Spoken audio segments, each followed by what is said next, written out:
Muito se discute sobre o uso do doping por atletas. Isso porque a utilização de substâncias ou métodos são capazes de aumentar artificialmente o desempenho esportivo, porém são potencialmente prejudiciais à saúde do atleta ou até mesmo à saúde dos seus adversários.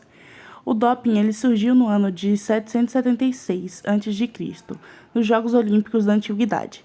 Os atletas eles bebiam chás de diversas ervas e comiam certos tipos de cogumelo, aumentando seu rendimento atlético nas competições.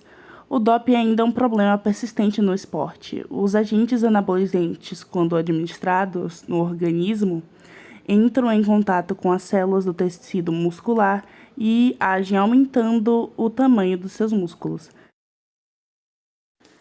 Uma das formas de doping pelos atletas são através de transportadores de oxigênio. A transfusão sanguínea é muito utilizada até os dias de hoje para a restauração sanguínea e melhorias de sintomas de pacientes com leucemia, anemias, entre outras patologias. Ela pode ser classificada como homóloga ou autóloga, sendo uma das primeiras tentativas de doping sanguíneo na história do esporte. O processo homólogo consiste na transfusão de uma segunda pessoa para o esportista. Já o autólogo é a retirada do sangue com cerca de 1 litro para armazenamento e infusão no esportista apenas algumas semanas antes das competições. Os dois métodos servem para aumentar a concentração de hemácias no sangue e, consequentemente, aumentar o transporte de oxigênio para os músculos. Isso acaba resultando em melhores performances, ou seja, redução de fadiga e até mesmo na termorregulação, atuando como efeito inibitório do ácido lático. Do ponto de vista clínico, essa prática tende a ser muito prejudicial e, ao ser combinada com a desidratação, que é causada nos exercícios, isso leva a um aumento da viscosidade sanguínea, o que altera a sua função cardíaca, estimulando uma maior contração para bombear esse sangue, dificultando assim a sua passagem nos vasos e gerando complicações como AVC e trombose. Essa prática teve sua adição à lista de substâncias proibidas pelo Comitê Olímpico Internacional em 1985. Mesmo com sua técnica de detecção não sendo 100% segura, os profissionais utilizam do aumento da hemoglobina e do ferro e redução da eritropoetina como parâmetros de identificação. É uma técnica considerada invasiva e não validada. Já os transportadores artificiais de oxigênio foram desenvolvidos para a terapêutica quando ocorre a necessidade de substituição ou reposição de fluidos de sangue humano. Porém, eles vêm sendo utilizados como forma de doping para potencializar o rendimento. Existem duas classes principais dessas soluções: os PFC e os carregadores de hemoglobina oxigenada. Os PFC são substâncias sintéticas que podem dissolver um amplo volume de oxigênio e outros gases respiratórios na corrente circulatória quando inalados, sendo encontrados geralmente junto a vitaminas e antibióticos. O uso de PFCs possuem efeitos colaterais, os quais incluem sintomas semelhantes à gripe, efeito agudo envolvendo lavagem facial transitória, dor nas costas, febre, além de broncoespasmo e trombocitopenia. Já os carregadores de hemoglobina oxigenada são moléculas de hemoglobina microencapsuladas ou ligadas entre si, podendo ser derivadas de humanos ou até de bovinos, conhecidas também como sangue artificial. Essa técnica foi estudada pelo desejo de atenuar os principais problemas relacionados com a transfusão sanguínea e a transmissão de doenças infecciosas. Porém, embora esse risco seja baixo, somente será nulo quando for possível esterilizar o sangue que será transfundido. A eritropoetina é um hormônio de natureza glicoproteica sintetizada principalmente nas células de revestimento dos capilares peritubulares renais pelo fígado e também uma pequena porção é de origem cerebral. A produção de eritropoetina ocorre sempre que o número de eritrócitos esteja abaixo do normal ou quando, por outros motivos, a taxa de oxigênio circulante esteja abaixo do limite. Essa menor oferta de oxigênio circulante, conhecida por hipóxia, é percebida por estruturas sensitivas localizadas no córtex renal, podendo ter inúmeras causas, como uma menor concentração de hemoglobina, redução da pressão de oxigênio e até mesmo quando a afinidade por oxigênio está aumentada, como em casos de esforço físico intenso. A eritropoetina ela é considerada uma forma de doping sanguíneo muito utilizada no esporte, sendo que sua incidência é elevada em atletas de esporte de resistência por aumentar a concentração de hemácias, promovendo maior transporte de oxigênio para o tecido muscular. Tal feito pode ser conseguido através de transfusões sanguíneas autólogas, transfusões sanguíneas heterólogas, permanência em ambientes com menor disponibilidade de oxigênio ou pelo mais recente uso das formas recombinantes ou análogas da eritropoetina. Devido a isso, desde 1988, ela tem sua forma sintética disponível no mercado farmacêutico. Inicialmente, a eritropoetina humana recombinante foi utilizada na clínica médica como uma opção de tratamento para desordens como anemias consequentes à insuficiência renal ou alternativa para pacientes que necessitam de transfusões sanguíneas com frequência. Entretanto, esta forma sintética desse hormônio também vem sendo usada para fins ilegais, como é o caso do doping no âmbito esportivo como agente ergogênico por atletas devido à sua capacidade inerente de estimular a produção de glóbulos vermelhos e, consequentemente, aumentar o aporte de oxigênio para os tecidos e músculos em exercício, tornando o atleta mais resistente à fadiga e, consequentemente, melhorando seu desempenho nas provas. Como alguns atletas tentam trapacear usando transportadores de oxigênio para alcançar melhores resultados, o COI adotou o hematócrito como método de triagem. Indivíduos com hematócritos maiores que 50% em homens e 47% para mulheres são considerados não aptos para a prática desportiva. Esses limites são marcadores indiretos do uso de eritropoetina. A confirmação é feita através da isoeletrofocalização, método direto em urina, que é capaz de diferenciar a eritropoetina recombinante e análogos, a partir da diferença de cargas de suas moléculas, devido ao diferente sítio de formação das cadeias glicosídicas. A eritropoetina endógena é mais ácida que as formas recombinantes e assim podem ser separadas. Também temos a eletroforese em gel de dodecilsulfato de sódio, conhecido como SD-PAGE, para a confirmação da isoeletrofocalização. O método utiliza um detergente aniônico que interage com proteínas, conferindo as cargas negativas.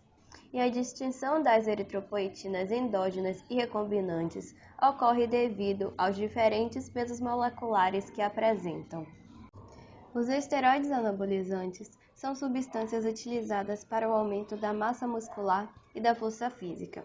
Possuem uma estrutura básica, conhecida por estrutura do gônano ou 1,2-ciclopentano peridrofenantreno, formada por 6 átomos de carbono ligado a um anel de 5 carbonos. O colesterol é a principal fonte precursora dos esteroides hormonais, cuja biossíntese ocorre no interior das células típicas, principalmente na glândula suprarrenal, testículos, ovários e placenta, na presença ativa de enzima. A atividade androgênica e anabólica está relacionada com os grupos funcionais presentes na molécula, além de algumas modificações estruturais que foram implementadas na molécula da testosterona, com o intuito de maximizar os efeitos anabólicos e diminuir os efeitos androgênicos dos esteroides androgênicos anabolizantes. Estas são classificadas em 3 tipos: esterificação do grupo 17 beta-hidroxil, aquilação na posição 17-alfa e modificação na estrutura do anel. Esses esteroides são agrupados em anabólicos e androgênicos. Os esteroides anabolizantes são substâncias que favorecem o anabolismo. Os efeitos provocados correspondem à propriedade da testosterona em promover o aumento da massa e da força muscular, através da hipertrofia de fibras musculares. E seu mecanismo de ação se dá pela modulação da expressão do receptor androgênico, no qual, ao se ligar, promove um balanceamento de nitrogênio positivo, levando ao aumento da síntese proteica. Já os esteroides androgênicos ocasionam o desenvolvimento de características virilizantes, ou seja, o desenvolvimento de características sexuais masculinas e a maturação de órgãos e glândulas, como, por exemplo, o crescimento peniano e escrotal, aparecimento de pelos púbicos, espessamento das cordas vocais, além de alterações psicológicas e comportamentais, tendo seu uso associado ao aumento nas concentrações de triglicerídeos e colesterol LDL e à diminuição do HDL. Assim, os androgênios são responsáveis pela maior parte dos efeitos colaterais gerados pelos esteroides.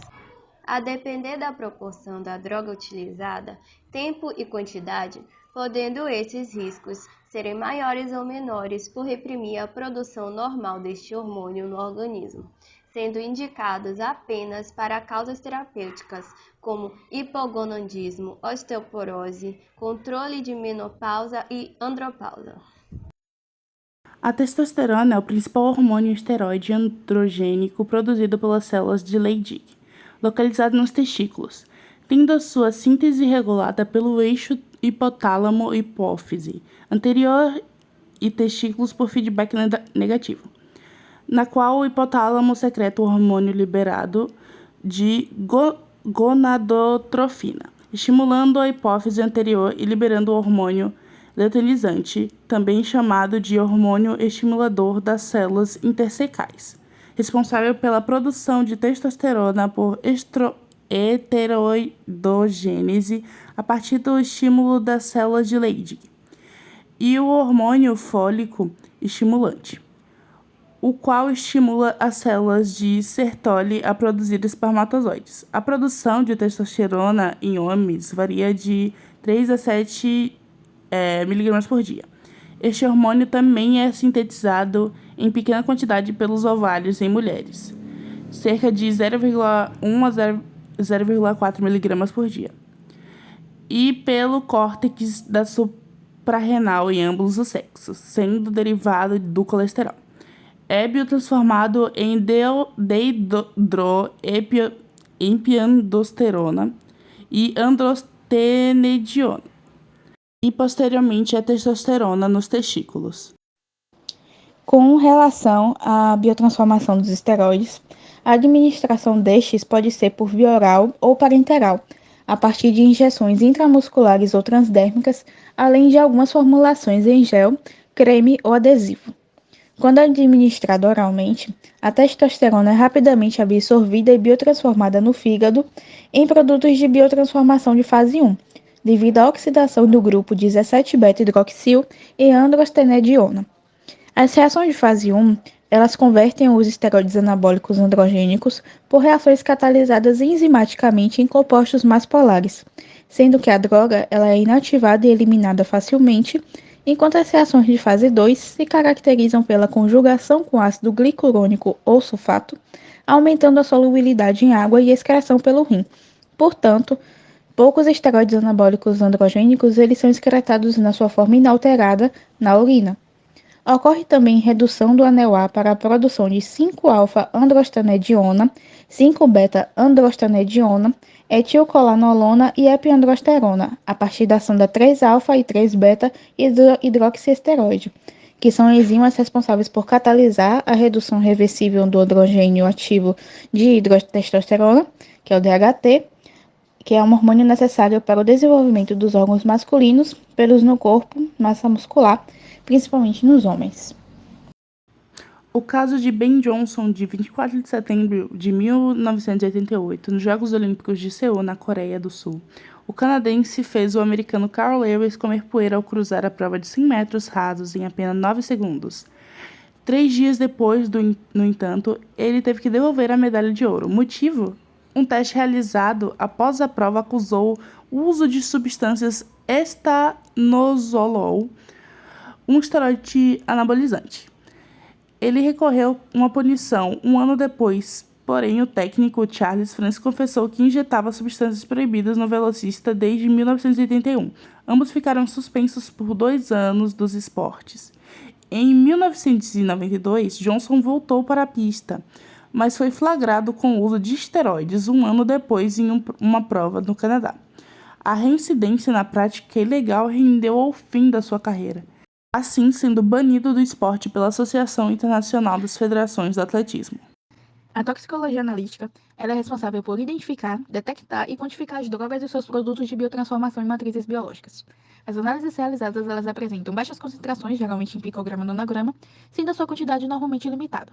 As técnicas utilizadas elas devem ser sensíveis, rápidas, específicas e de baixo custo, como imunoensaios e espectrometria. A utilização de métodos para amostragens alternativos devido à necessidade de técnicas mais práticas que utilizem pouco volume de amostras e possuam facilidade de armazenamento, como Dried Blood Spots, tem ganhado força. O DBS, desenvolvido para monitoramento de glicose em ratos em 1913, passou a ser utilizado e considerado a partir de 1963 como um método de microamostragem simples e custo-efetivo que possibilita minimizar os procedimentos de extração, além de permitir uma coleta rápida, fácil e econômica utilizando matrizes biológicas além do sangue, como urina, plasma, soro e fluido oral, permitindo a realização e análises para detecção e quantificação de diferentes drogas de abuso e seus produtos de biotransformação. Além do DBS, podem ser utilizadas as técnicas de Dried Matrix Spots, o DMS, que utiliza matrizes biológicas aplicadas em papel filtro com posterior secagem, e a Dried Urine Spots, o DUS, similar ao DBS, porém utiliza pequenas amostras de urinas aplicadas em papel filtro para análise quantitativa ou qualitativa, sendo o DUS uma técnica mais rápida, fácil, simples e de baixo custo para a coleta, armazenamento e distribuição, além dos mínimos riscos de infecção da amostra. A detecção de substâncias exógenas, ela identifica um composto original de pelo menos um metabólito. Entretanto, no caso de substâncias endógenas, como a testosterona, a presença dessa substância por si só não pode ser considerada uma ofensa. A utilização indiscriminada de esteroides anabólicos androgênicos de forma não terapêutica tem crescido, e o abuso dessas drogas é considerado um problema de extrema importância, visto que os EAA são a principal droga de escolha para o doping. Os EAA são proibidos pela World Anti-Doping Agency, a OIDA ou WADA, devendo ser detectados por um longo período de tempo em baixas concentrações. Nesse contexto, as análises toxicológicas elas representam a principal forma de investigar o uso dos esteroides anabólicos androgênicos no esporte, utilizando matrizes biológicas, como dito, principalmente a urina, por apresentar uma coleta menos invasiva, maior disponibilidade de volume, larga janela de detecção e por ter maiores concentrações dos esteroides e seus respectivos produtos de biotransformação. Porém, a urina apresenta como desvantagem a facilidade de adulteração e altas concentrações de sais. Sendo assim, a identificação desses esteroides na urina se baseia na detecção de produtos de biotransformação de fase 1 e 2, sendo a maioria deles metabolizados e excretados como produtos de fase 2. Somente os produtos não conjugados e os conjugados hidrolisáveis de ácido glicurônico são detectáveis em matrizes biológicas, sendo o método de espectrometria de massas combinado com a cromatografia gasosa ou líquida, após a realização da hidrólise enzimática por beta-glicuronidase, a técnica escolhida para a detecção desses esteroides. A WADA ela preconiza que os laboratórios devam ser capazes de detectar a presença de análitos na concentração de 2 a 5 nanogramas por ml, demonstrando a necessidade de métodos confiáveis.